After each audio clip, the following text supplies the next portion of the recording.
Kellogg's Pep, the super delicious cereal, presents The Adventures of Superman. Faster than a speeding bullet. More powerful than a locomotive. Able to leap tall buildings at a single bound. Look, up in the sky. It's a bird. It's a plane. It's Superman. Using a solution of intensely radioactive kryptonite, which is Superman's mortal enemy, a brilliant but crazed Nazi scientist named Der Teufel created an atomic monster able to generate tremendous destructive power within his body. Teufel sent the human monster, a young American-educated German using the name Henry Miller, to America, where, as his first assignment, he was to find and conquer Superman. Speaking perfect English, Miller secured a position as a reporter on the Daily Planet and was introduced to Clark Kent, who, as we all know, is in reality Superman. In the presence of the kryptonite in Miller's blood, Kent became momentarily dazed and irrational. Believing that he was losing his mind, Lois Lane had him taken to a rest farm, from where the Man of Steel escaped that evening. Returning to the seemingly deserted Planet office, he found Miller rifling Lois's desk and challenged him. Having a good time, my friend? Superman. Well, is that all you've got to say? No. I'll have something more to say in just a moment. Quickly, Miller's hands dart into his jacket pockets, fumbling for the metal mesh gloves and electronic throat converter that will transform him into a deadly atom man. And unaware of his great danger, Superman stands in the doorway, arms akimbo, a disdainful smile playing about his lips. You're reaching for a gun, Miller. You're wasting your time. You'll see what I'm... Someone's coming, just my luck. Don't move, Miller. Stay where you are. Jim, I've never seen a Jim. Look. Superman. Good evening, Lois. Well, Jim? Well, leaping lizards. What are you doing here, Superman? I caught this man rifling your desk. What man? Why, it's Henry Miller. He's our new reporter. I can explain. Stay where you are. As you wish. Superman is making a great to-do about nothing, Miss Lane. I missed my gold cigarette case at dinner. It's quite valuable, and I happen to be very fond of it. I thought that I might have left it in my desk, so I came back for it. This is my first day at the Planet, you know, and in the dim light, I must have mistaken your office for mine. What's that? Yes, my office is right next to Miss Lane. That's Clark Kent's he's office. right, Oh, no. Superman. No, he's right. Clark has been acting very strange lately, staying away from the office for days at a time. And Perry White finally got fed up and fired him, and he hired Mr. Miller to take his place. So that's it. Yeah, and it's a dirty trick if you ask me. Well, it looks as if I owe you an apology, Mr. Miller. Oh, that's quite all right. I can see where my being in Miss Lane's office looks suspicious. It was a perfectly natural mistake. Hey, what's cooking, Superman? How'd you happen to be here tonight? Oh, why, I dropped in to see Kent. To see Kent. Yes, Oh, are you and he working on something together? Well, in a way, Jim. That's very interesting. Is it, Mr. Miller? Why, you're a very famous person. Kent must be very clever to work with. Well, he sure is. I think Miss Lane would know it by this time. But no, she makes up her mind he's seeing things and has him sent away to a rest farm. Now, Jim, I did it for his own good. As I said, Clark has been acting very strange. And this afternoon, right in this office, you were here, Jim. And you too, Mr. Miller. I remember. He became positively irrational.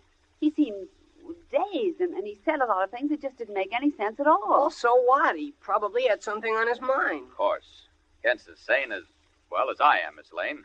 You had no right to send him away. There, you see, Miss Lane? I did it for his own good, Jim. I thought I'd get a lot of good out of a stay at the Grady Rest Farm. You were much too hasty. I'll see that he's released. Oh, you will? Yes, at once. I've got to be running along. A friend of mine is waiting for me. That is, if you're quite satisfied. I'm not a deadly criminal, Superman. Well, Miss Lane and I both seem to have been a bit hasty today. Sorry, Miller. No hard feelings, I hope. None at all. This has been a most instructive evening. Most instructive. What do you mean? Meeting Superman and all that. Well, good night, everyone. Good So night, long. Mr. Miller. Right. Are you going to the rest farm and get Mr. Kent out now, Superman? What? Oh, yes, Jim. I'll just sit down a moment. Hey, What's the matter, Superman? Matter? Yes, don't you feel well? Is something wrong with you? Wrong? I don't know. Alarmed, Lois and Jimmy stare at the broad-shouldered Man of Steel who sits heavily in a chair, his eyes slightly glazed, and a strange weakness flowing through his body. He hears Lois and Jimmy dimly. What is it, Superman? Yo, what's the matter? As from the back of his mind, a voice, his own voice, speaks to the Man of Steel. This strange weakness. It's the same as when you were in the presence of the Kryptonite. Superman, say something. What's wrong?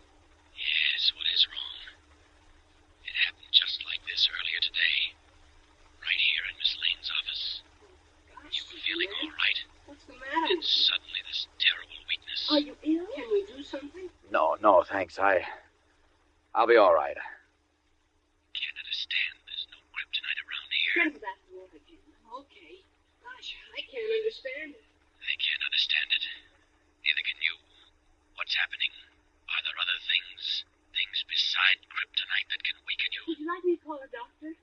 Doctor? No, of course not. Wait. That ring on Lois's finger. Look at it. A green stone. Milky green. Great Scott, perhaps it's... Here, drink this water, Superman. Oh, thanks, Jim. There. Do you feel any better? Oh, yes, thanks, much. That ring. It may be... Oh, don't try to get up yet. Rest a little bit longer. Oh, I'm all right now. Quite all right. Excuse me, Lois, will you? Come into Kent's office a moment, will you, Jim? Oh, sure, you bet. Shall I come too? No, stay where you are, please. We'll be just a moment. Gosh, what is it, Superman? What happened? Close the door, Jim. Oh, sure. Now, listen. Would you like to do something for me? Oh, golly, sure. Of course. What is it? Miss Lane is wearing a new ring. It has a green stone. A green stone? Yes. It's on the little finger of her left hand. I want you to get it for me.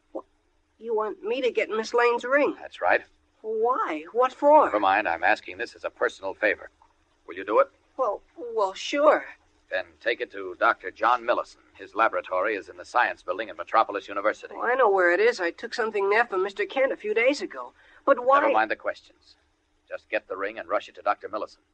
Tell Miss Lane I admired it and want to copy it or something. Oh, okay, I'll get it. Good. But are you going to get Mr. Kent out of that rest farm? You take care of the ring and I'll take care of Kent. Is that a deal? Oh, it sure is, and thanks a million. I'm awful worried about him. Oh, my. What? Oh, nothing, Jim.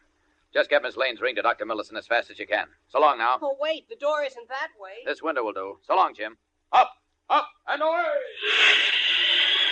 Leaping into the dark, star-filled sky, the Man of Steel streaks from the planet building and heads for Metropolis University to await Jimmy's arrival with Lois Lane's ring.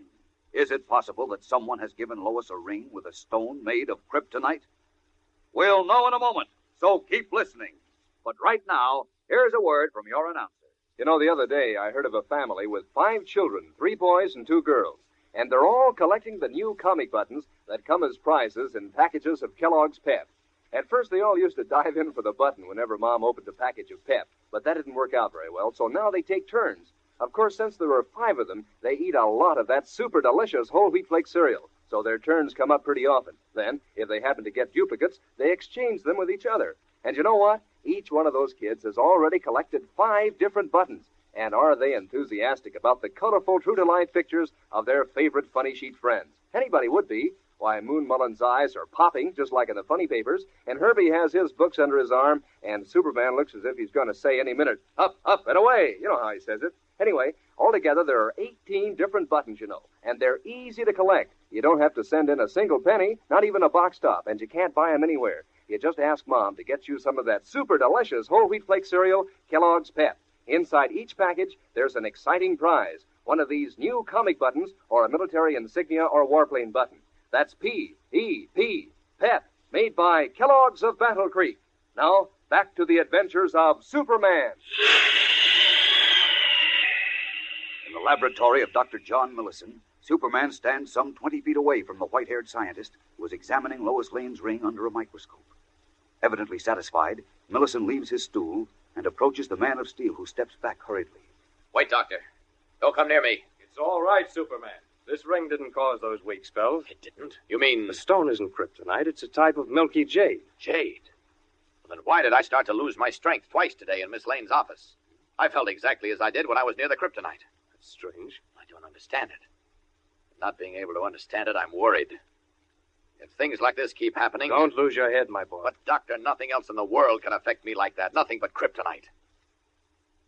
Doctor, I think Der Teufel has begun his plot against me. Wait a minute. I can't wait any longer. The only thing that can save me now is the atomic detector you're developing for me. With that to warn me of the approach of the kryptonite, I'll at least be able to get away before it overcomes me. You said it would be ready this evening, is it? No, and it may never be. What? What do you mean? I'd gladly give 10 years of my life if I didn't have to say this, Superman, but, well, we ran into difficulties just when we thought the detector was completed. You mean? We haven't been able to solve the problem yet, and frankly, well, I don't know if we ever will be able to. Great Scott. What can I do now? What can I do? Helplessly, Superman stares at Dr. Millison, his one last hope of protection against the kryptonite seemingly gone. And unknown to the Man of Steel, the danger he fears is even closer to him than he suspects, due to an error he himself made in Lois Lane's office. At this very moment, Henry Miller, the dread Atom Man, is in a telephone booth, conveying an important message to the brilliant, half-mad Nazi scientist at the other end of the wire. Teufel, it is I, Miller. We have nothing to worry about from now on. Yes, that's right. Well, I made a wonderful discovery tonight. I know exactly how to contact Superman whenever you decide to get rid of him. Of course I know what I'm saying. Yes, I'll be right over. Goodbye. What does the Atom Man mean? How can he contact Superman at will? Every moment is tense now, fellows and girls, as the greatest menace the world has ever known draws closer to the Man of Steel and to all civilization. Don't fail to be with us Monday for a thrill a minute as Teufel and the Atom Man close in. Be sure to listen, same time, same station, to the adventures of Superman. Faster than a speeding bullet. More powerful than a locomotive. Able to leap tall buildings at a single bound. Look, up in the sky. It's a bird. It's a plane. It's Superman. Fellows and girls, be sure to follow the adventures of Superman, brought to you every day, Monday through Friday, same time, same station, by the grand old Kellogg Company of Battle Creek. And for other thrilling adventures of Superman, see your local newspaper. Superman is also a copyrighted feature appearing in Superman DC Publications.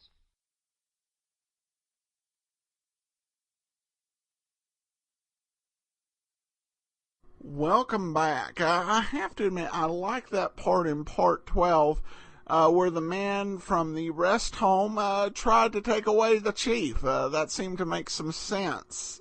We've got some very interesting story going on with the double identity, and I don't think Superman's being dense at all here in dealing with this Henry Miller thing. You know, as listeners, of course, we know that Henry Miller and the kryptonite that's in his body is what is causing Superman's reaction. But Superman's never before encountered someone whose very presence creates the sickness and weakness that comes with kryptonite. But a lot of things going on between these double identities of Miller and Atom Man and Kent and Superman. So you've got two different double identities. And I'm betting that what Miller's figured out is that the way he can get Superman to come is by talking to Clark Kent, which of course is going to present all kinds of problems. Well, we'll see what the complications will be. Join us next week for part 14 of this great adventure. In the meantime, if you have a comment, send it to me, adam@adamsweb.us. Be sure to cast your vote for the show on Podcast Alley. And pick up a copy of Tales of the Dim Night, dimnight.com. From Boise, Idaho, though, this is your host, Adam Graham, signing off.